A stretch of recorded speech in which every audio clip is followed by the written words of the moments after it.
জীবনানন্দ দাশের বনলতা সেন।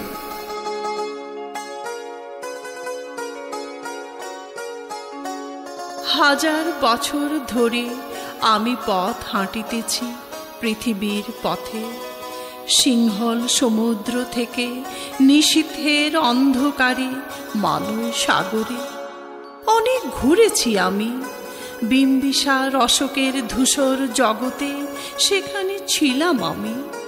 আরো দূর অন্ধকারে বিদর্ভ নগরে আমি ক্লান্ত প্রাণ এক, চারিদিকে জীবনের সমুদ্র সফেন আমারই দুদণ্ড শান্তি দিয়েছিল নাটোরের বনলতা সেন। চুল তার কবেকার অন্ধকার বিদিশার নিশা, মুখ তার শ্রাবস্তির কারুকার্য অতি দূর সমুদ্রের পর।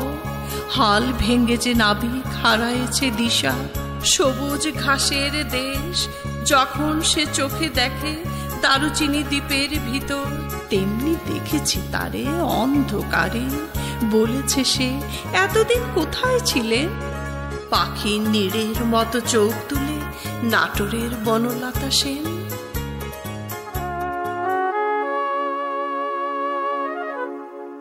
সমস্ত দিনের শেষে শিশিরের শব্দের মতন সন্ধ্যা আসে, ডানা রৌদ্রের গন্ধ মুছে ফেলে চিল। পৃথিবী সব রং নিভে গেলে পাণ্ডুলিপি করে আয়োজন, তখন গল্পের তরে জোনাকির রঙে ঝিলমিল। সব পাখি ঘরে আসে, সব নদী ফোরায়, এ জীবনের সব লেনদেন। থাকে শুধু অন্ধকার মুখোমুখি বসিবার বনলতা সেন।